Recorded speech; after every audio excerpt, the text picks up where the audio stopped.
Pourquoi je continue? Alors la raison elle est très simple, c'est que c'est devenu une addiction. C'est-à-dire que je me réveille et je me dis si je me couche c'est que je me suis pas entraîné ou j'ai l'impression de perdre une journée. C'est fou hein.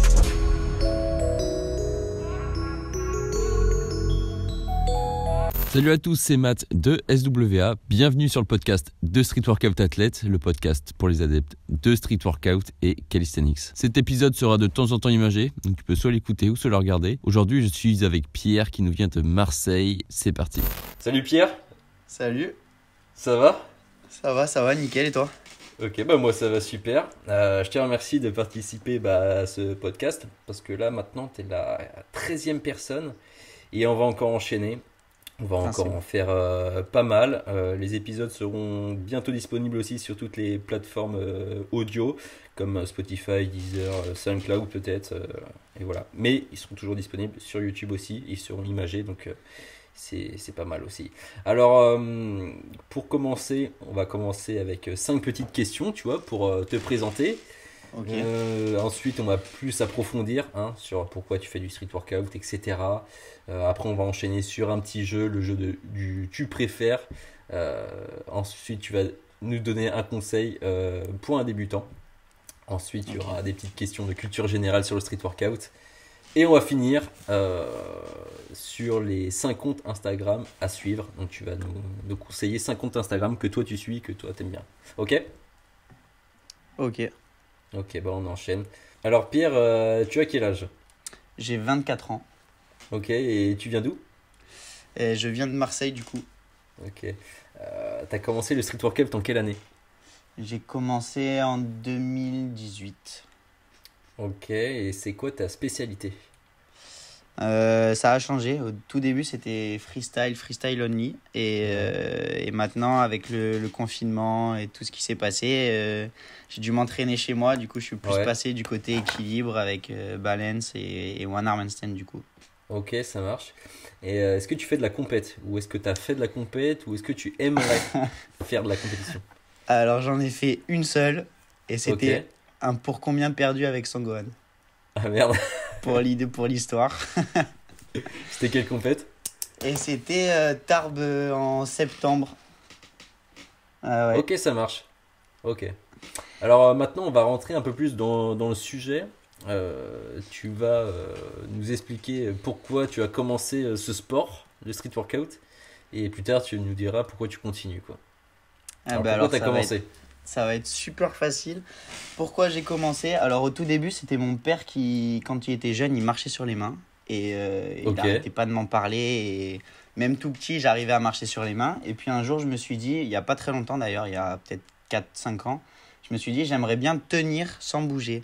Et donc ça a commencé là-dessus. J'ai commencé à chercher des vidéos sur YouTube.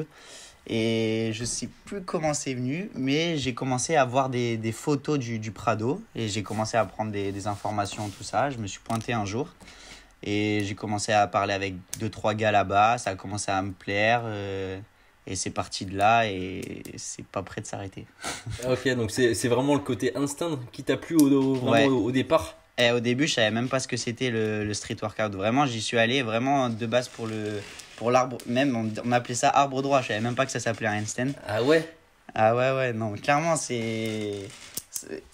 vient exactement de là. Et après, j'ai vrillé complet. Et dès que j'ai commencé à voir tout ce qui était Ali et tout ça au Prado, au freestyle et tout, je me disais, mais c'est incroyable, il faut que j'arrive à faire ça. Ok, donc c'est vraiment sur le terrain que tu as appris ce que c'était limite. Complet, ok, ça marche. Ouais. Et maintenant, tu vas nous dire du coup pourquoi tu continues encore ça? Pourquoi je continue? Alors la raison elle est très simple, c'est que c'est devenu une addiction. C'est-à-dire que je me réveille et je me dis si je me couche c'est que je me suis pas entraîné ou j'ai l'impression de perdre une journée. C'est fou. On a exactement le même syndrome. Ouais, non mais c'est dingue. C'est les trucs genre il commence à être tard le soir et tu t'es pas encore entraîné et tu te dis merde. Et en fait, tu te sens un peu mal, tu vois. C'est ça. Donc, et que tu sois fatigué. Vas-y. Soit tu te dis, ok, c'est mon jour off, c'est mon jour de repos, donc là, tu l'acceptes. Ou soit en fait, tu dis, merde, j'ai encore loupé une journée. Et puis... Ah ouais, non, c'est exactement ça. Et le pire, c'est que même quand, par exemple, tu viens de freestyle la veille, que t'as plus de main et tout ça, t'es là et tu te dis non, il faudrait quand même que je m'entraîne. Enfin, je prends pas de jours de repos. Mes jours de repos, c'est post-freestyle où j'ai plus de main et mon corps, il me dit, ouais, tu nous prends pour un con, laisse-nous tranquille au moins un jour, quoi.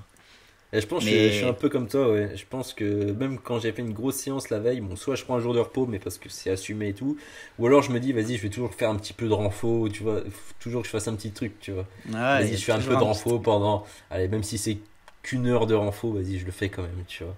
Ouais, c'est ça. Hein. Mais ouais, c'est une drogue. Hein. J'aurais jamais cru devenir accro à ça, mais c'est vraiment une drogue.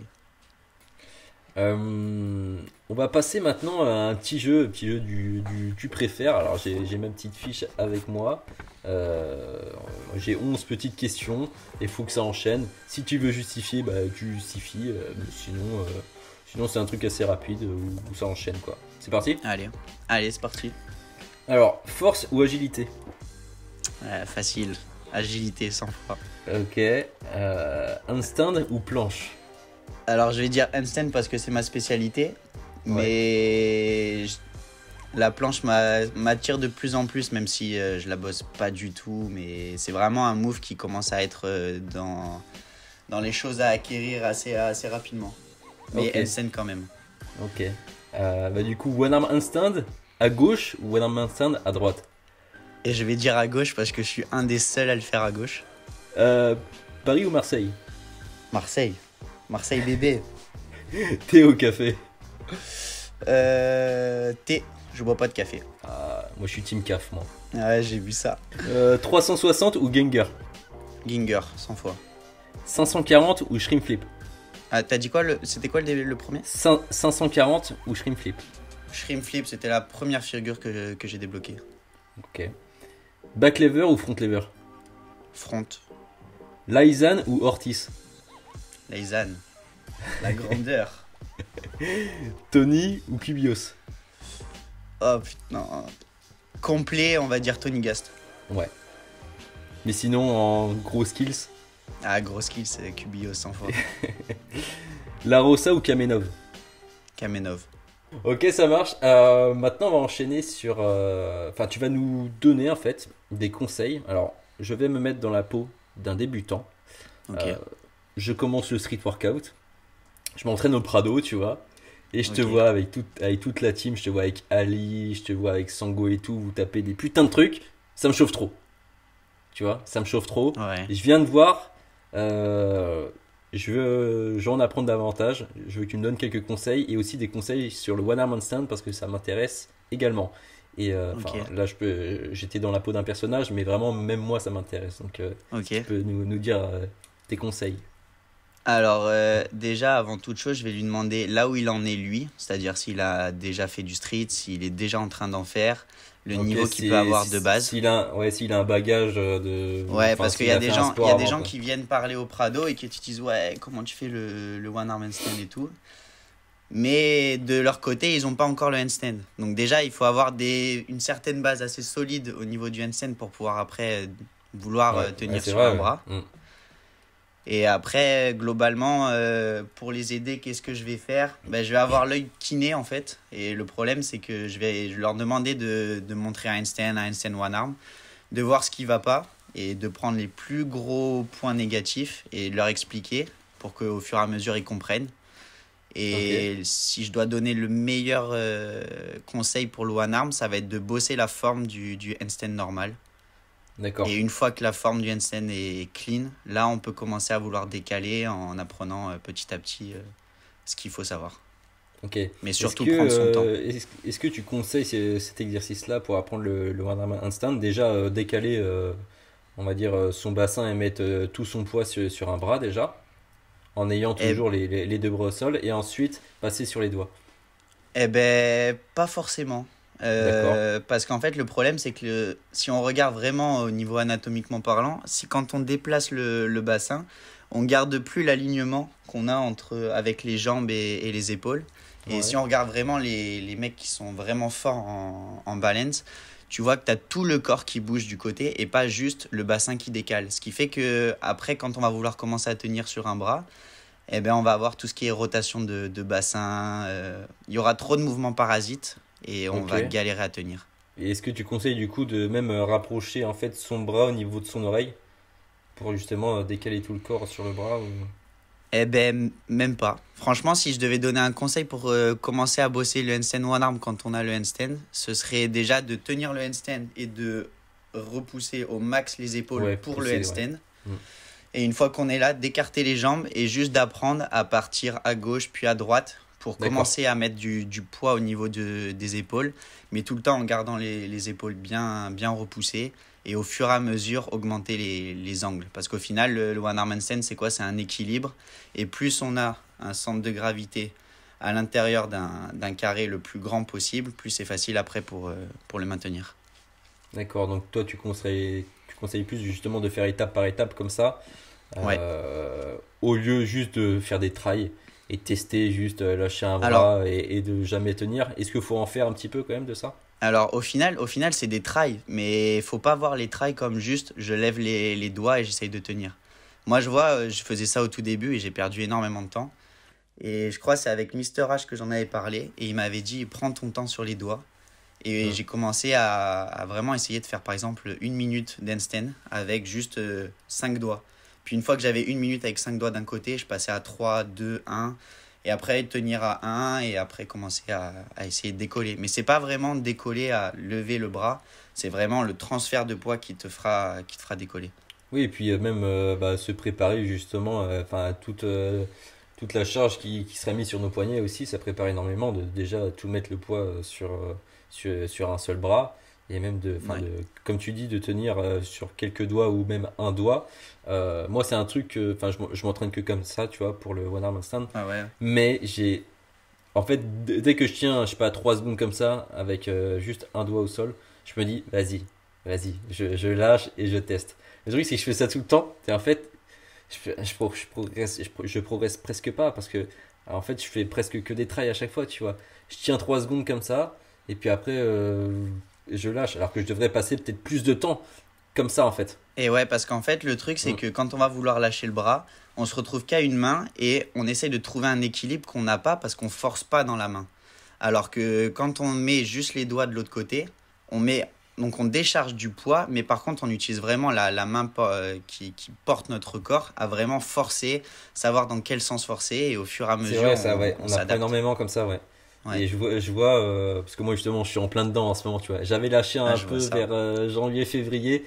Aujourd'hui je me suis entraîné et franchement quand en fait tu mets toutes tes astuces en fait que tu as appris d'un seul coup, il se passe un truc, tu vois.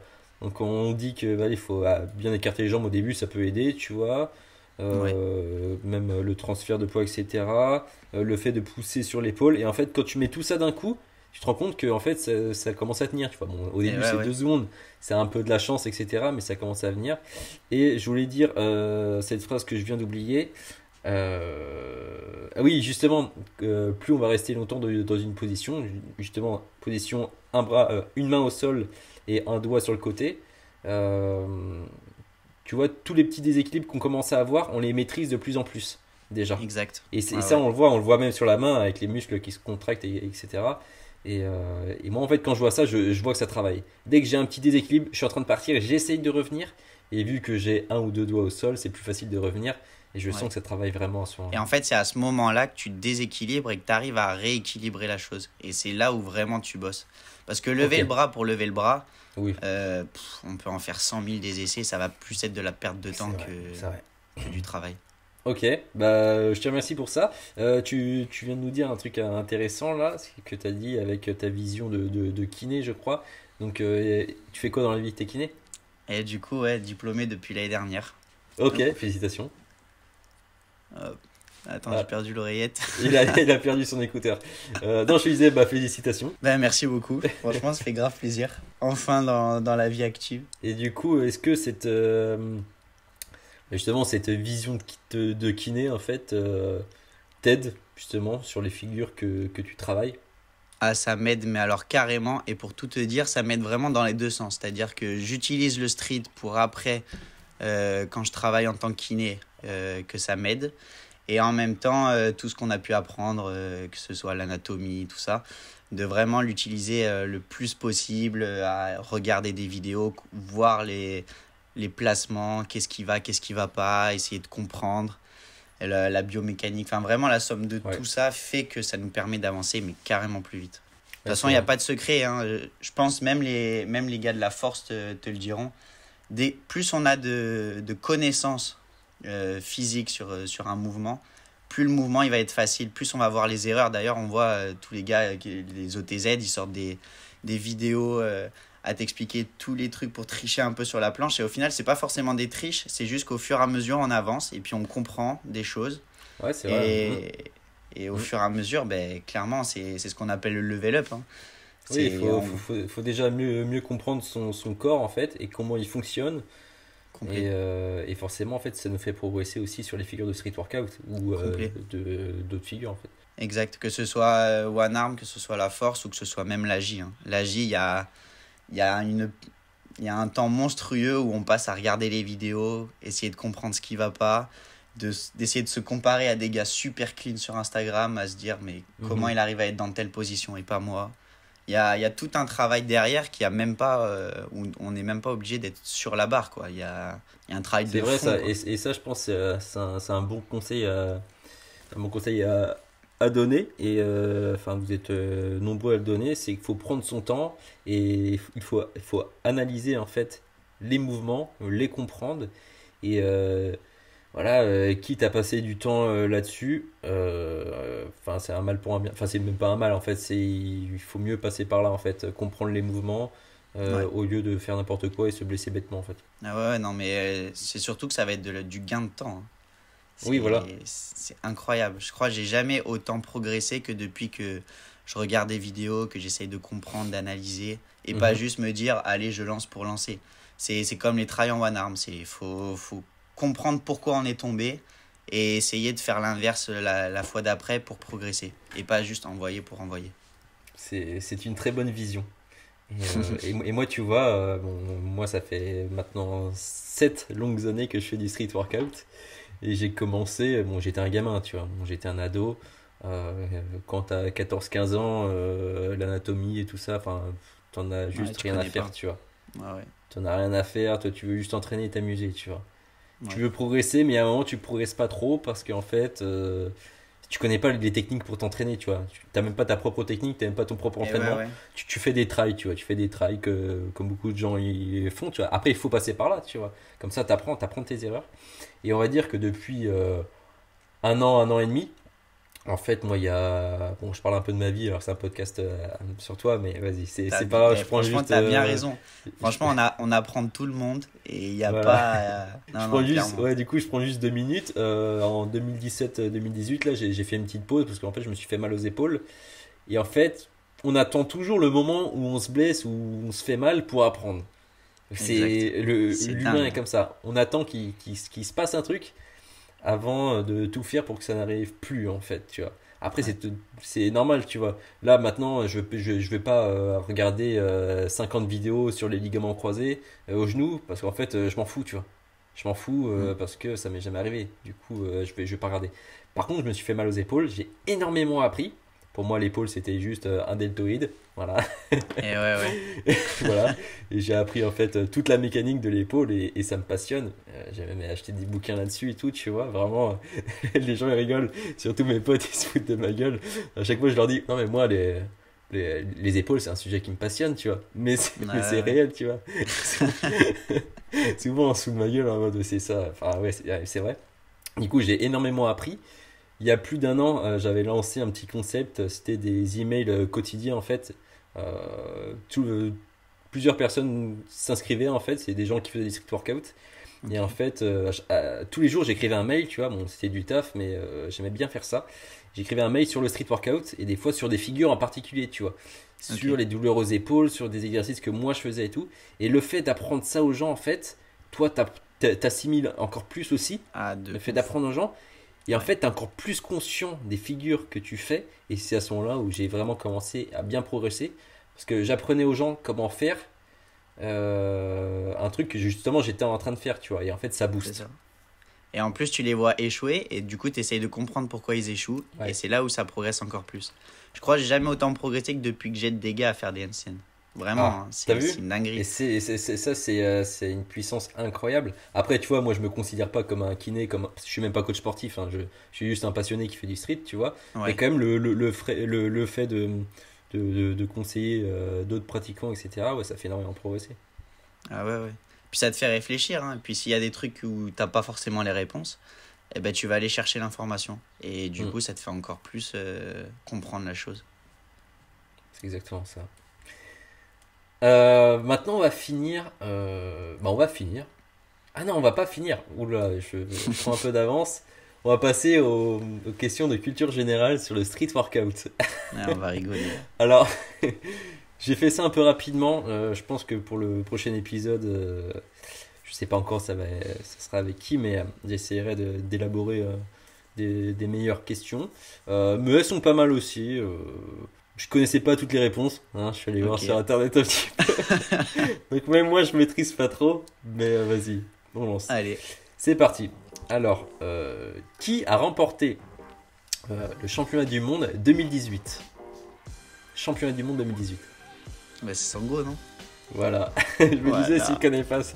Si je sais pas ça, j'arrête le street. Eh non, parce qu'à chaque fois on lui dit ouais, t'es champion du monde. Ouais, mais de 2018. Et ça va, c'est récent, parce que tu vois, je vais te poser d'autres questions après. Allez, qui a remporté la Coupe du Monde 2018 ? En Égypte. On en a parlé tout à l'heure en off. Ouais, je sais, c'est ça qui est ouf. Tu sais plus qui c'est qui ? Non, je sais plus. Ah, attends, si, c'est Nippon. Ouais, voilà, c'est ça. Ok. C'est pour te dire mon level de... Qui a remporté le championnat du monde 2015 ? Championnat du monde 2015. Ça devait être à Moscou. Moscou, ça devait être un mec de la force, non ? Franchement, je sais pas. Tu connais. Tu connais, je les connais. Eric Ortiz. Ouais, Ortiz, c'est ça. De toute façon, il n'y en a pas eu 100 000. Hein. Ouais. Et qui a remporté la Coupe du Monde 2015 ? Je sais plus où c'était, je sais plus, dans les pays de l'Est. Je vais dire Leizan, comme ça on a le trio. Mais... Ouais, c'est ça.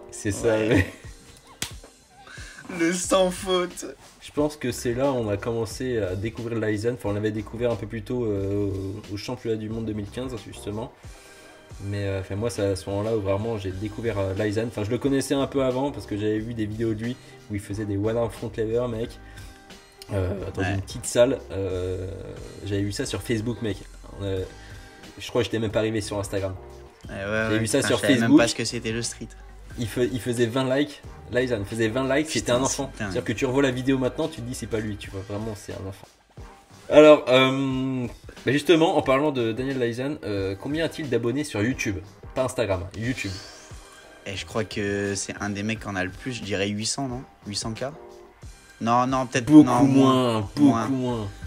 Allez, 200 ? Ouais, 212 000 abonnés, c'est ça. Et combien d'abonnés cumule Andrea Larossa sur YouTube ?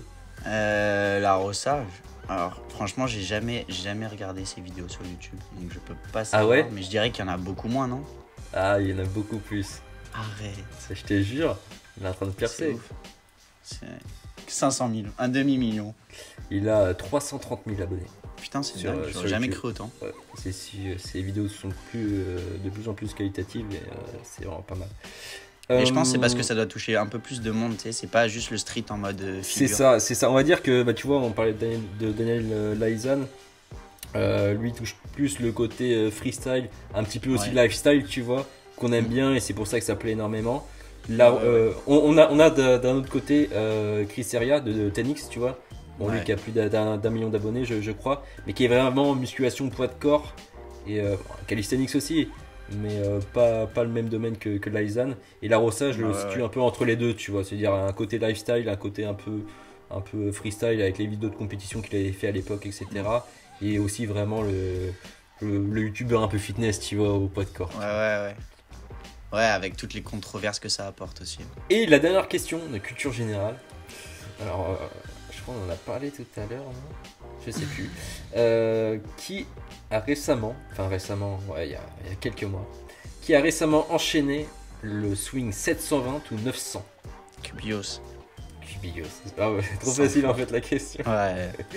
Tous les mecs qui ont tâté un peu le 900. Plus, non c'est le seul à faire 720 ou 900. C'est le seul, mais je pense que Kouyaté, qui a gagné justement l'étape pour la Coupe du Monde au Mexique, là, je pense qu'il pourrait le faire parce que le 900 il passe. Mais je sais même pas s'il fait le 720 en fait. Mais comment on peut faire le 900 sans faire le 720 aussi, putain. Eh ben, parce que c'est deux moves qui ont rien à voir. C'est pour te dire, bon, avant Kali et le 900, parce qu'on avait chacun notre move, mais il y a vraiment un move où tu dois repousser le plus possible pour tourner, alors que l'autre, c'est vraiment juste de l'élan, quoi. C'est pour ça que il y a des gars, ils disent, ouais, le 3-6, c'est trop dur. Mais perso, moi, je trouve que c'est plus facile le 5-4 qu'un 3-6. Okay.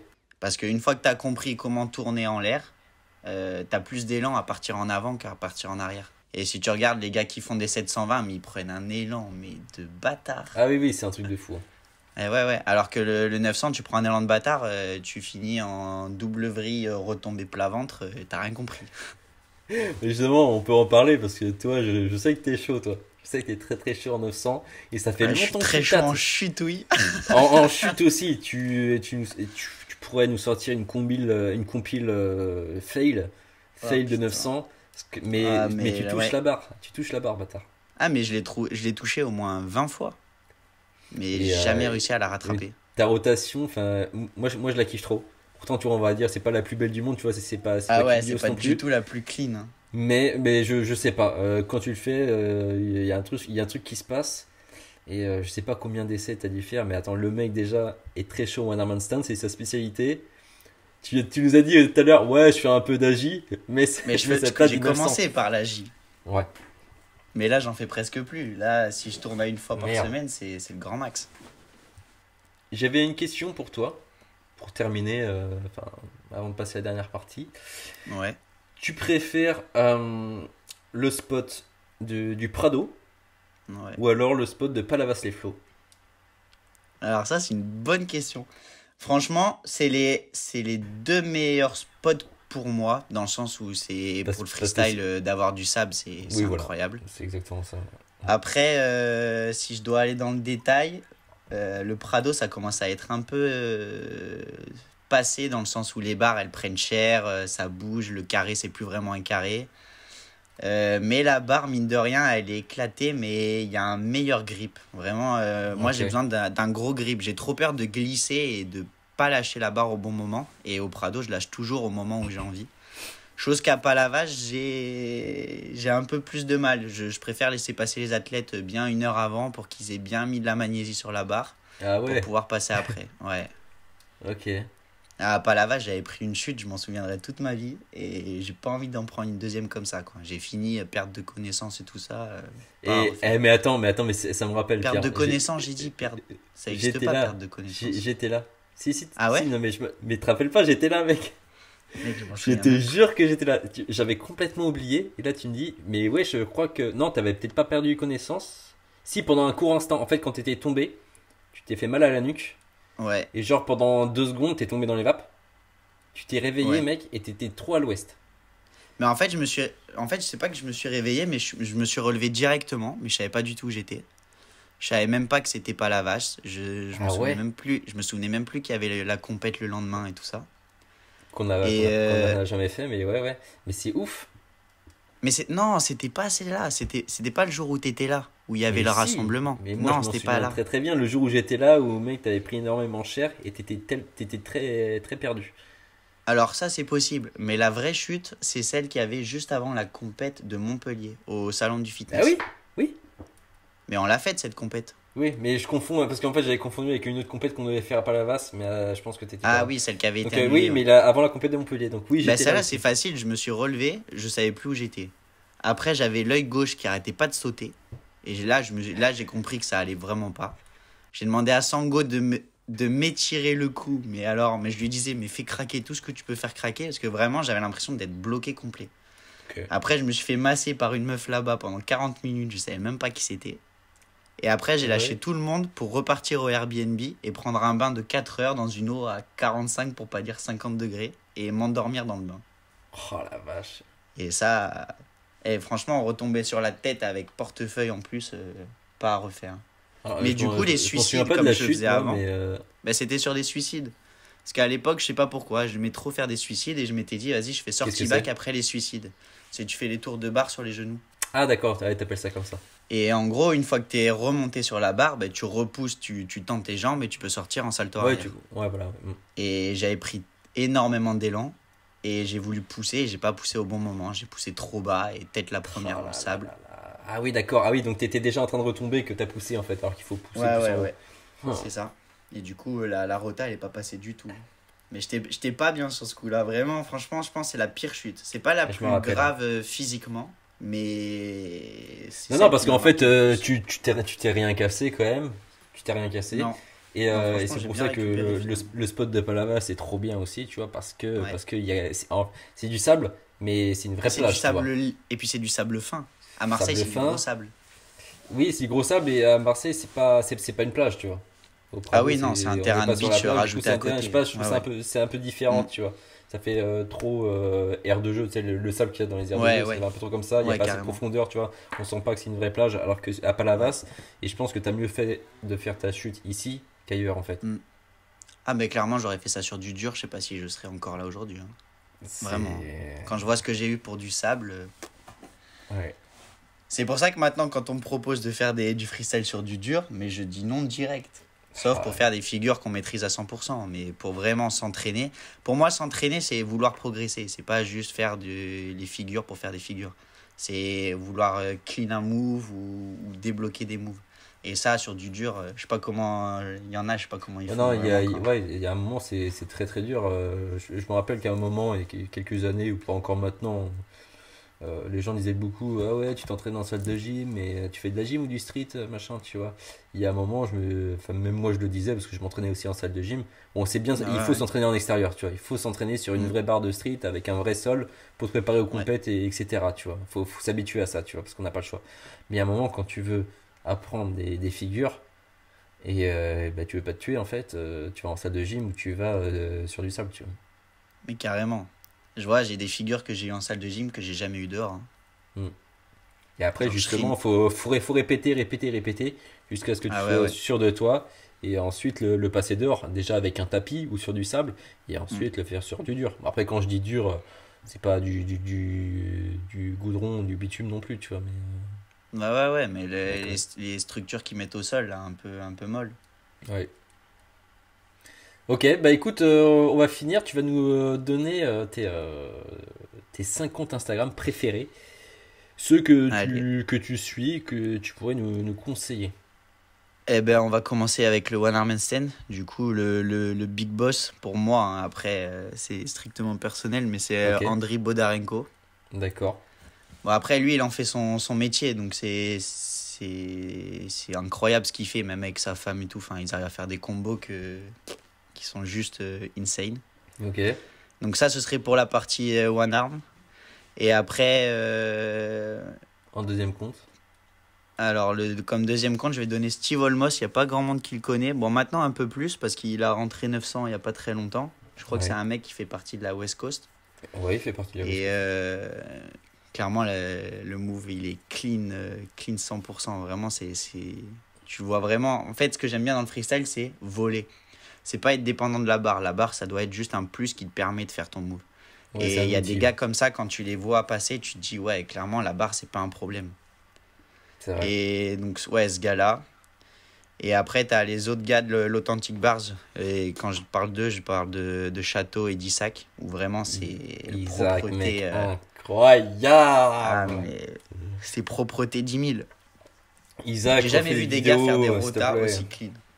Oui, c'est en fait, c'est l'agilité que moi qui me fait rêver, en fait. Tu vois? Ouais, c'est tous ces mouvements dynamiques là, c'est ça que je veux, tu vois. Moi, je trouve ça incroyable.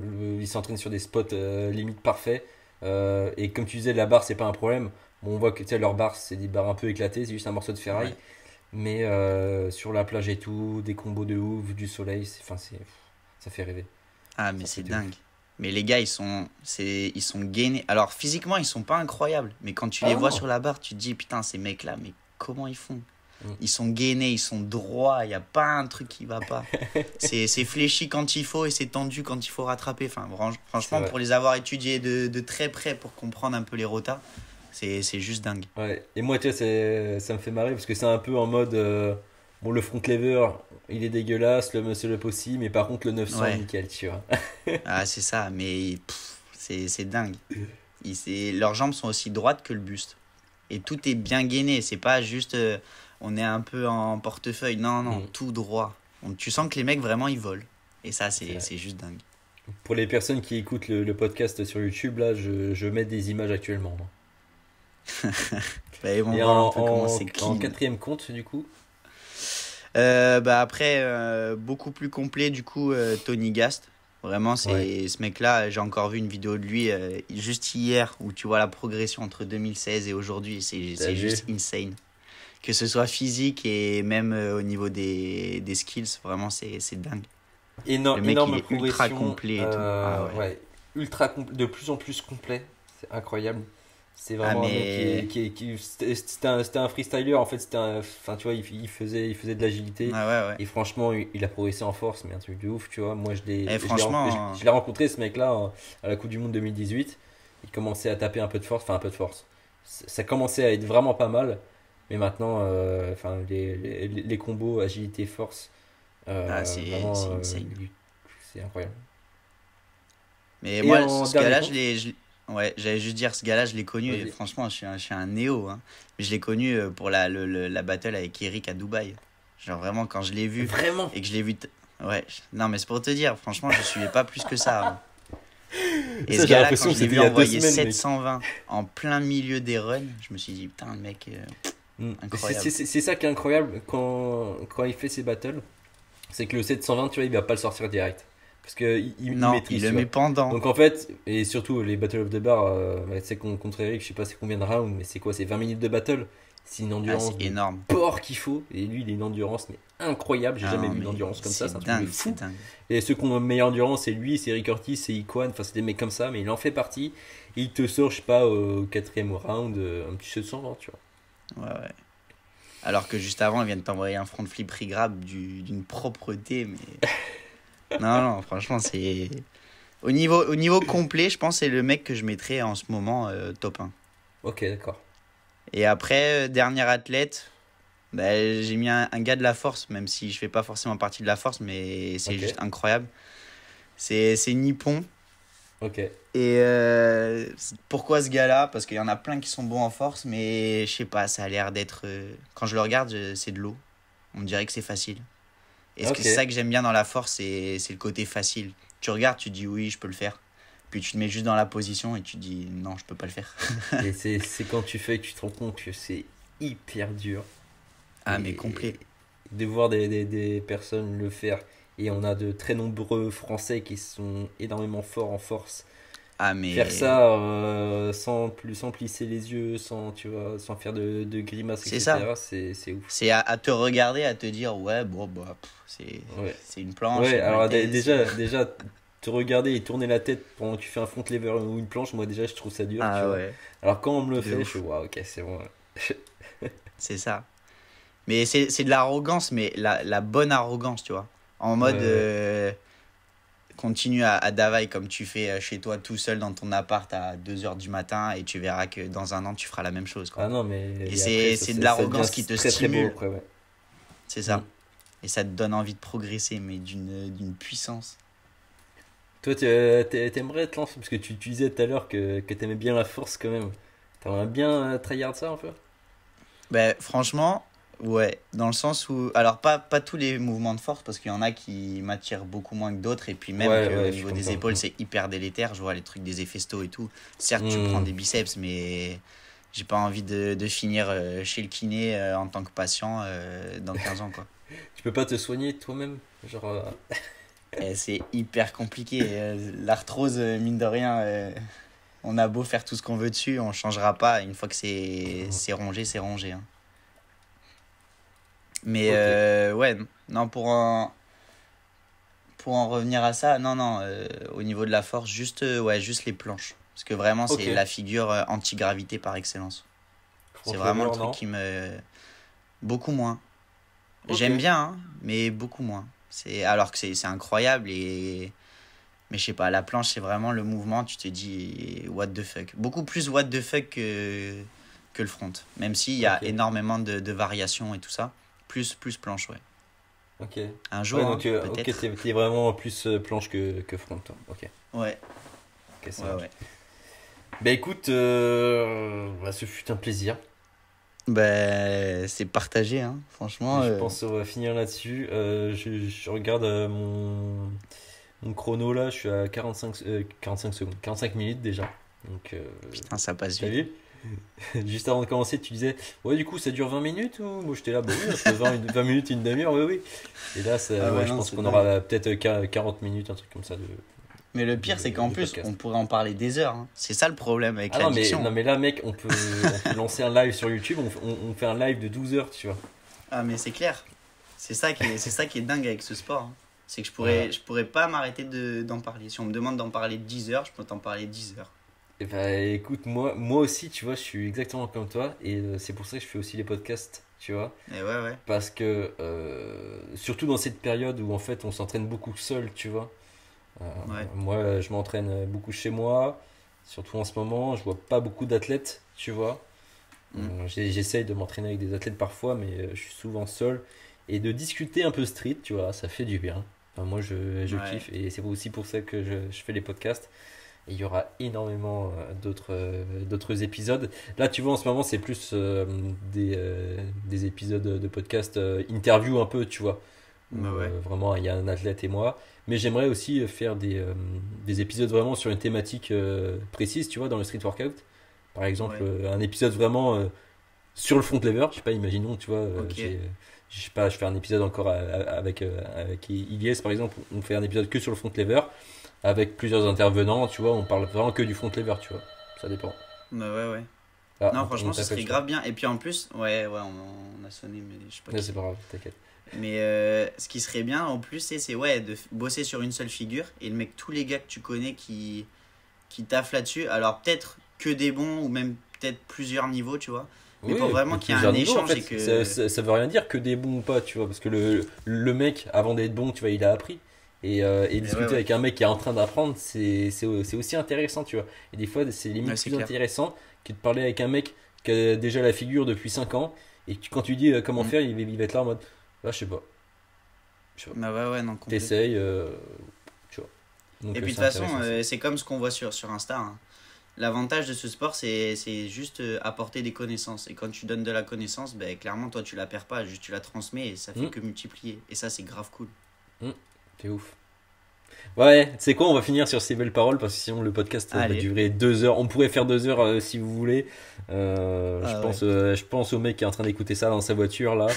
Il est déjà arrivé depuis 10 minutes chez lui et puis il finit le podcast, tu vois, il est comme ça dans sa caisse. Et il attend que ça finisse. On termine, ne t'inquiète pas. Bah écoute, je te remercie. Avec grand plaisir.